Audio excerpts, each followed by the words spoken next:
आज की वीडियो में हम लोग देखने वाले हैं डैंडेलियन सीजन 2 का 7वां एपिसोड। तो चलिए अब कहानी को शुरू करते हैं।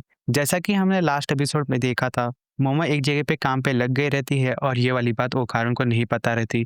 लेकिन ये दोनों ओकारुन को घसीटते हुए मोमो के रेस्टोरेंट में लेकर जाते हैं, जहाँ पर केन देखता है मोमो को एक मेड आउटफिट में, जिसे कि देखकर वो काफी ज्यादा शर्माता है। और ये चीज देखकर मोमो भी काफी ज्यादा शर्माती है। लेकिन वो यहाँ पे गुस्से में भी रहती है क्योंकि वो ऐसा नहीं चाहती कि कोई भी उसे इस हालत में देखे। लेकिन यहाँ पर ये दोनों उसके साथ मस्ती करते रहते हैं और वहाँ पे खाना भी खाने लगते हैं। तो इस चीज़ को देखकर मोमो उनके साथ अच्छी तरीके से बात नहीं करती। तो यहाँ पे मोमो को वार्निंग मिलती है कि आपको यहाँ पे कस्टमर के साथ अच्छी तरीके से बात करनी पड़ेगी, चाहे वो आपके पहचान वाले ही क्यों ना हो। तो ये चीज़ सुनकर उसे और भी गुस्सा आता है, लेकिन वो उनके साथ अच्छी तरीके से बात करती है और उन्हें खाना भी सर्व करती है। लेकिन यहाँ पर ये दोनों उसके साथ मस्ती करते रहते हैं और केन उसे चुप्पे चुप्पे देखता रहता है क्योंकि मोमो काफ़ी ज़्यादा क्यूट दिख रही रहती है। और खाना खाने के बाद ये लोग साथ में फ़ोटो खिंचाते हैं, जहाँ पर इन दोनों को काफ़ी ज़्यादा शर्म आ रही रहती है, लेकिन यहाँ पे फ़ोटो काफ़ी ज़्यादा अच्छा आया रहता है। तो फ़ोटो खिंचाने के बाद ये लोग वहाँ से निकलते हैं, जहाँ पर मोमो उन सबको वार्न करती है कि देखो तुम लोग यहाँ पे एक बार तो आ गए, लेकिन दूसरी बार आने की गलती भी मत करना। तो ये चीज़ सुनकर ये दोनों सिंपली ओके कहते हैं और फिर से इसे घसीटते हुए वहाँ से लेकर जाने लगते हैं। तभी केन उन दोनों को कहता है कि मुझे यहाँ पे रुकना है। तो ये दोनों उससे कुछ भी सवाल नहीं पूछते और उसके जेब में वो फ़ोटो को डालकर वहाँ से चुपचाप चले जाते हैं।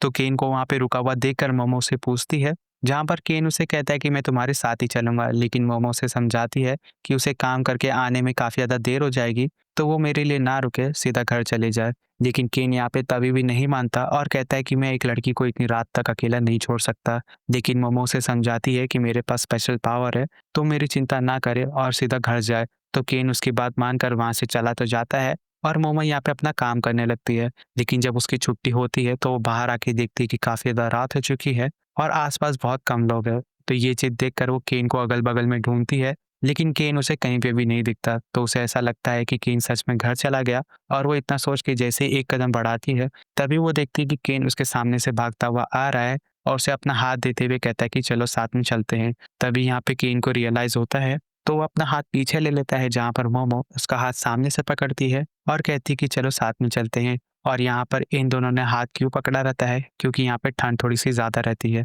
तो ये चीज़ देख कर के इनको काफ़ी अच्छा लगता है और ये लोग इसी तरीके से घर के पास आने लगते हैं। और घर के अंदर हम देखते हैं जीजी को, जो कि अपने ऊपर काफ़ी अच्छी तरीके से कंट्रोल कर पा रहा रहता है और ये चीज़ देखकर सभी लोग यहाँ पे काफ़ी ज़्यादा खुश रहते हैं। लेकिन तभी मोमो की दादी कहती है कि हम लोग यहाँ पे एक छोटा-सा टेस्ट करते हैं। मैं तुम्हारे ऊपर सोया सॉस की एक बूँद गिराऊँगी और देखूँगी कि तुम कंट्रोल कर पाते हो कि नहीं। तो ये चीज़ सुनकर सभी लोग काफ़ी हैरान होते हैं, लेकिन मोमो की दादी मांजीरो को पहले ही कहती है कि तुम गर्म पानी अपने पास ही रखना। तो मांजीरो उनकी बात मानकर गर्म पानी अपने पास रख लेता है और फिर मोमो की दादी उसके ऊपर सोया सॉस की एक बूँद गिराती है, जहाँ पर जीजी बड़ी मुश्किल से अपने ऊपर कंट्रोल कर पाता है, लेकिन कंट्रोल करने के बाद वो काफ़ी खुश होता है। तो दादी उसे समझाती है कि देखो तुम्हें यहाँ पे खुश होने की इतनी ज़रूरत नहीं है, क्योंकि ये तो खाली एक बूँद था, तब तुम्हें इतनी ज़्यादा मुश्किलें हुई। अगर यहाँ पे ढेर सारा पानी होता, तब तुम क्या करते? तुम्हें और भी ज़्यादा प्रैक्टिस करने की ज़रूरत है। तो जीजी उनकी बात पे एग्री करता है और तभी हम देखते हैं कि ये दोनों घर पहुँचते हैं और घर पहुँचते ही गरम-गरम पानी पीने लगते हैं, क्योंकि बाहर एक्चुअल में ठंड रहती है। और उन दोनों को घर आया हुआ देखकर ये दोनों काफ़ी खुश होते हैं और उनसे मिलने के लिए दौड़कर उनके पास जाते हैं, लेकिन आपस में टकरा जाते हैं और आयरा के हाथ में एक जूस का ग्लास होता है, जो कि जीजी के ऊपर गिरने वाला रहता है। तो ये चीज़ देखकर सभी लोग यहाँ पे तैयार हो जाते हैं। तो वो जूस जैसे ही जीजी के ऊपर गिरता है, तभी यहाँ पर सभी लोग उसके ऊपर गर्म पानी फेंकते हैं। लेकिन यहाँ पर ईविल आई अपनी कर्स हाउस की पावर का इस्तेमाल करता है, जिसकी वजह से उसके ऊपर एक भी बूंद पानी नहीं गिरता और वो कर्स हाउस के अंदर मोमो को ट्रैप कर लेता है। तो ये चीज़ देखकर सभी लोग यहाँ पे पैनिक करने लगते हैं और केन अपनी पूरी ताकत का इस्तेमाल करके कर्स हाउस को तोड़ने की कोशिश करता है, लेकिन वो भी यहाँ पे नाकामयाब रहता है। और यहाँ पर ईविल आई मोमो को मारने के लिए उसके पास पहुँचता है, जहाँ पर मोमो एक बार तो उसे अपने आप से दूर हटा देती है, लेकिन ईविल आई किसी भी तरीके से उसके पास पहुँच के उसे फिर से मारने की कोशिश करता है। लेकिन मोमो अपने मुँह के अंदर जो गर्म पानी रखी रहती है, वो उसके मुँह पे थूक देती है और मोमो के मुँह के अंदर गर्म पानी कहाँ से आया रहता है, वो मैं आपको बताता हूँ। जब यहाँ पे सभी लोग इसके ऊपर गर्म पानी फेंकने वाले रहते हैं, तभी मोमो ने अपने मुँह के अंदर थोड़ा-सा गर्म पानी रख लिया रहता है। तो इसी की वजह से यहाँ पे मोमो बच पाती है और जीजी जैसे ही नॉर्मल होता है, तो वो तुरंत ही मोमो से माफ़ी माँगता है, जहाँ पर मोमो उसे कुछ भी नहीं कहती। लेकिन केन यहाँ पे उसे पीछे की तरफ धक्का दे देता है और यहाँ पे मोमो को संभालता है, जिसे कि देखकर जीजी को काफ़ी बुरा लगता है और उसे एहसास होता है कि यहाँ पे शायद से उसी की गलती थी। लेकिन यहाँ पे दादी उसे समझाती है कि ये सारी चीज़ें गलती से हुई है और इसी चीज़ का रियलाइज़ेशन आयरा को भी होता है, जहाँ पर वो सोने के टाइम पर मोमो से माफ़ी माँगती है, जहाँ पर मोमो उसे सिंपली माफ़ कर देती है। लेकिन यहाँ पर इन दोनों के बीच में थोड़ी-सी नाराज़गी आ जाती है, जिसकी वज़ह से ये दोनों एक-दूसरे से बात नहीं करते और यहाँ पे केन को तब रियलाइज़ होता है कि उसे यहाँ पे स्ट्रॉन्ग बनने की और भी ज़्यादा ज़रूरत है, क्योंकि वो इस तरीके से ईविल आई का सामना नहीं कर सकता। तो वो स्ट्रॉन्ग बनने के लिए मेंटिस के पास पहुँचता है, जहाँ पर मेंटिस की हालत देखकर वो काफ़ी हैरान होता है, क्योंकि मेंटिस एक इंसानी रूप लेकर एक फार्म के अंदर काम कर रहा रहता है। तो वो उनसे सिंपली ये पूछ लेता है कि आप ये हुलिया बनाकर यहाँ पे काम क्यों कर रहे हो? तो मेंटिस उसे बताता है कि मुझे यहाँ पे दूध की ज़रूरत पड़ती रहती है, तो मैं इसी की वज़ह से यहाँ पे काम कर रहा हूँ और यहाँ पे मैंने इंसानी हुलिया इसलिए लिया है ताकि कोई मुझे पहचान ना सके। और वो उसे इतना कहकर ओकारुन का यहाँ पे आने का रीज़न पूछता है, जहाँ पर ओकारुन उसे कहता है कि मुझे यहाँ पे स्ट्रॉन्ग बनना है और कैसे पंच मारना है, मुझे ये चीज़ सीखना है। तो यहाँ पे मेंटिस उसे साफ-साफ मना कर देता है ये चीज़ सिखाने के लिए और कहता है कि वायलेंस बहुत ही गलत चीज़ है और इतना कहकर उसे घर जाने को कह देता है। जहाँ पर ओकारुन यूँ लटकाकर घर पे पहुँचता है, तभी दादी उससे पूछती है कि तुम्हें आने में इतनी ज़्यादा देर कैसे हो गई? तो केन यहाँ पर उनसे झूठ बोल देता है कि मुझे भी यहाँ पे एक पार्ट टाइम जॉब मिल गया है।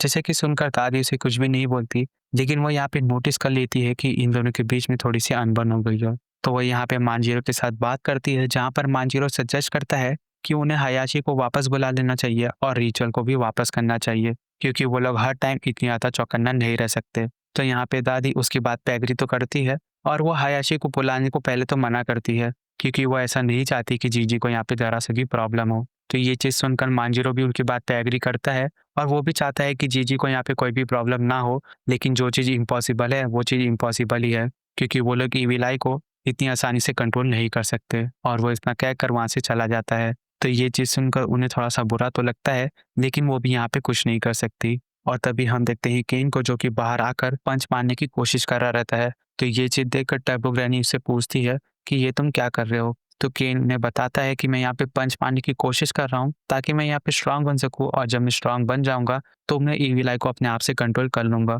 तो टर्बो ग्रैनी उसे समझाती है कि स्ट्रॉन्ग बनना अलग होता है और पंच मारना अलग होता है और वो उसे ये भी समझाती है कि ईविल आई के पावर में और तुम्हारी पावर में बहुत ज़्यादा गैप है। ईविल आई तुमसे बहुत ज़्यादा स्ट्रॉन्ग है। तो ये चीज़ सुनकर केन काफ़ी हैरान होता है और उनसे ही पूछता है कि अच्छा आप ही मुझे बताइए कि अब मैं क्या करूँ? तो टर्बो ग्रैनी कहती है कि देखो, तुम्हारे पास मेरी पावर है और तुम मेरी पावर का इस्तेमाल अच्छी तरीके से नहीं कर पाते हो, क्योंकि तुम इतने ज़्यादा वीक हो, जिसकी वज़ह से मुझे काफ़ी ज़्यादा गुस्सा आता है। तो तुम यहाँ पे चिंता मत करो, मैं तुम्हें यहाँ पे ट्रेन करूँगी। और वो उसे इतना कहकर अपने साथ चलने को कहती है। तो केन चुपचाप उनके साथ चलने लगता है, जहाँ पर वो दोनों केन के स्कूल में पहुँचते हैं, जिसे कि देखकर केन काफ़ी हैरान होता है और उनसे पूछता है कि हम लोग यहाँ पे क्या कर रहे हैं? लेकिन टर्बो ग्रैनी उसे कहती है कि चलो चुपचाप। तो केन उनकी बात मानकर जैसे ही दीवार को कूदने वाला रहता है, तभी वो देखता है आयरा को, जो कि उसके पीछे-पीछे आ रही रहती है। तो आयरा को अपने पीछे आते हुए देखकर वो उससे कहता है कि तुम वापस से घर चली जाओ, लेकिन आयरा उसकी बात नहीं मानती और वो भी उनके साथ आ जाती है। तो ये चीज़ देखकर टर्बो ग्रैनी उसे 2-3 बार रोस्ट कर देती है,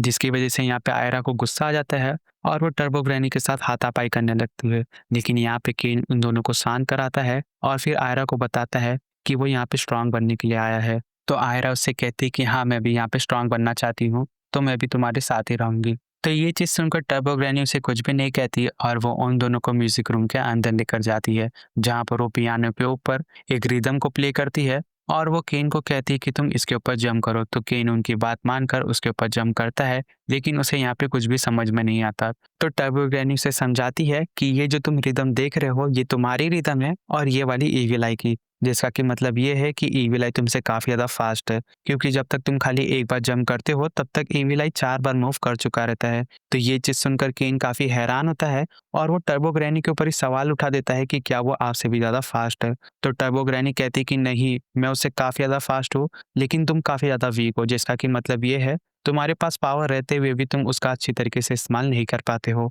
और वो उसे ये भी समझाती है कि कॉम्बैट के टाइम पे बहुत लोगों का बहुत सारा स्विच होता है और तुम्हारा यहाँ पे खाली 2 स्विच है। आयरा का 4 स्विच है और यहाँ पे ईविल आई का भी 4 ही स्विच है, लेकिन जब वो अपनी पावर का इस्तेमाल करता है, तब उसका स्विच 10 हो जाता है, जिसका कि मतलब ये है कि वो तुमसे काफ़ी ज़्यादा स्ट्रॉन्ग है। तो ये चीज़ सुनकर केन काफ़ी हैरान होता है और उनसे पूछता है कि अच्छा आप ही मुझे बताइए कि अब मैं क्या करूँ? और केन जैसे ही इतना पूछता है, तभी यहाँ पे पियानो अपने आप से प्ले होता है, जिसे कि देखकर ये दोनों एकदम डर जाते हैं और तभी टर्बो ग्रैनी उन दोनों को बताती है कि देखो वो लोग यहाँ पे आ गए। और टर्बो ग्रैनी जैसे इतना कहती है तभी हम देखते हैं 6 अलग-अलग भूतों को, जिनके के पास अलग-अलग म्यूज़िक इंस्ट्रूमेंट्स होता है और वो लोग यहाँ पे काफ़ी ज़्यादा गुस्से में रहते हैं। तो ये चीज़ देखकर ये दोनों काफ़ी ज़्यादा डर चुके रहते हैं और यहाँ पे ये वाला एपिसोड फाइनली खत्म हो जाता है।